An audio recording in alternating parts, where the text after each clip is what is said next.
여호수아 24장 14절에서 24절입니다. 14절. 그러므로 이제 너희는 여호와를 경외하고 성실하고 진실하게 그분을 섬기라.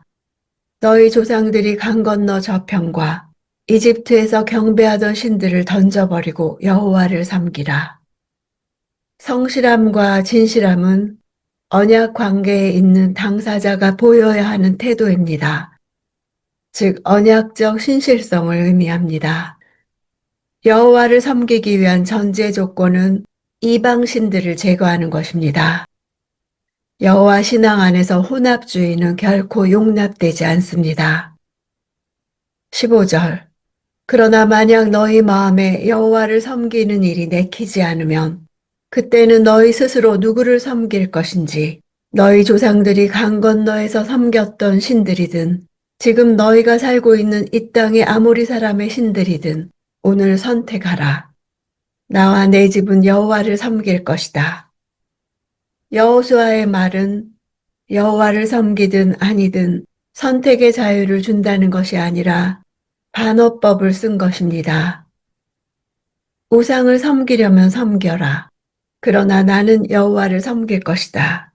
이 말은 이스라엘 백성으로부터 여호와만 섬기겠다는 긍정적 응답을 이끌어내기 위한 방편이었습니다. 18절. 그리고 여호와께서 이 땅에 살던 아모리 사람들을 비롯해 그 모든 민족들을 우리 앞에서 내쫓아 주셨으니 우리도 여호와를 섬기겠습니다. 그분은 우리 하나님이십니다.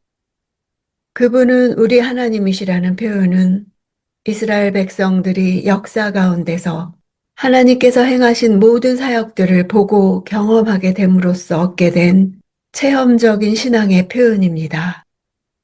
지금 이스라엘 백성들은 하나님을 단지 그들의 조상의 하나님으로서만이 아니라 현재 자신들의 삶 속에서 경험되고 자신들의 믿음 안에 완전히 받아들인 자신들의 하나님으로 인식하고 있는 것입니다. 19절. 여호수아가 백성들에게 말했습니다. 너희는 여호와를 섬길 수 없다. 그분은 거룩한 하나님이시며 질투하는 하나님이시니 너희의 허물이나 죄를 용서하지 않으실 것이다. 그들이 순종하지 못할 것이라는 이유를 두 가지 들고 있습니다. 하나님이 거룩하신 분이기 때문이고 질투하는 분이시기 때문입니다. 하나님이 거룩하신 분이시기에 인간이 자신의 힘이나 결단만으로는 하나님을 온전히 섬기기 어렵습니다. 하나님을 섬기는 신앙이 전적으로 부패한 인간 스스로의 힘이나 감정적인 동의나 일시적인 결단으로만 가능한 일이 아니라는 사실을 가르치려는 것입니다. 거룩하신 하나님은 죄와 부정과 함께 할 수 없습니다. 따라서 이스라엘 백성이 여호와를 섬기기 위해서는 죄와 부정을 멀리해야 합니다. 질투하시는 하나님은 언약적인 문맥에서 이해되어야 합니다. 언약을 통해서 이스라엘은 여호와의 신부입니다. 따라서 이스라엘은 다른 신을 섬겨서는 안 되고 여호와만을 사랑해야 하는 의무를 지닙니다. 하나님의 질투하심은 그의 백성을 향한 사랑의 표현입니다. 이스라엘이 여호와를 버리고 다른 신을 섬기게 되면 그들에게 언약적 저주가 임하게 될 것입니다. 여호와의 질투는 우상과 다른 신들을 용납하지 않는 하나님의 단호한 의지와 하나님의 정당한 권리 주장을 나타내는 표현입니다. 하나님의 사랑은 마음이 나누인 사랑을 용납하지 않으시는 사랑입니다. 20절. 만약 너희가 여호와를 버리고 이방의 신들을 섬기면 그분이 너희에게 잘해주셨다 할지라도 돌이켜 너희에게 재앙을 내리고 너희를 죽이실 것이다. 잘해주시다와 재앙을 내리다는 양극단적인 요소입니다. 하나님께서 당신의 백성들에게 잘해주시든 재앙을 내리시든 이는 전능하신 하나님께서 자신의 언약 백성에게 행하시는 일이므로 그 통제권은 전적으로 하나님이 갖고 계십니다.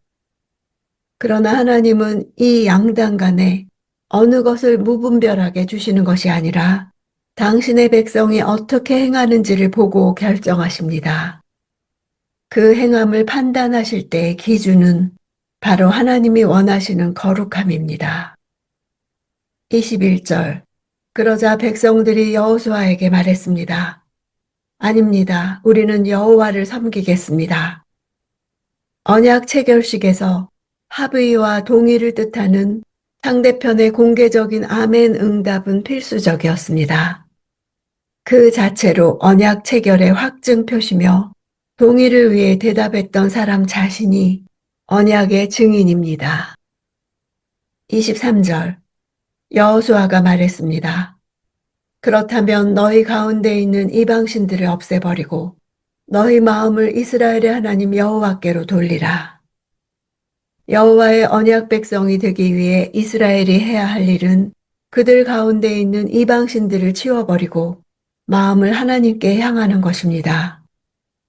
이방신을 제거하는 것은 여호와를 섬기기 위한 전제 조건입니다. 이스라엘 가운데 이방신들을 제거하는 것이 언약 체결을 위한 외적 준비라면 그들의 마음을 하나님께로 돌리게 함은 내적 준비가 될 것입니다. 너희 가운데 있는 이방신들을 치워버리라는 여호수아의 명령은 당시 이스라엘 백성들 사이에 신앙적인 해이가 생겼다는 것을 보여줍니다. 이것은 자연스럽게 사사기의 상황으로 이어집니다. 그들은 여호와와 더불어 가나안의 신을 섬기고자 했을 것입니다. 그렇지만 여호수아의 어조는 단호합니다. 여호와와 이방신을 겸하여 섬기는 것은 결코 있을 수 없는 일입니다. 여호수아의 죽기 전 고백은 백성들에게 결단을 요구합니다. 나의 평생의 고백도 자녀들에게 결단을 요구하는 것이 되길 원합니다. 나를 택하신 하나님은 선한 목적을 가지시고 온갖 방법으로 나를 인도하셨습니다. 그럼에도 주님을 섬기기에 아직도 포기하지 못하는 것이 많고 내려놓지 못하는 것이 많습니다. 지금도 내 삶에서 일어나는 수많은 사건들을 통해 마음이 강팍해지지 않고 그 사건들로 인해 낙심하거나 포기하지 않길 원합니다. 나를 향한 하나님의 계획은 결코 멸절되지 않고 사탄이 멸절될 것을 믿습니다. 악을 선으로 바꾸시는 하나님은 내게 일어난 어떤 일도 축복으로 바꾸시는 것을 믿습니다. 어떤 환경에서도 주님만 섬기기로 결단합니다.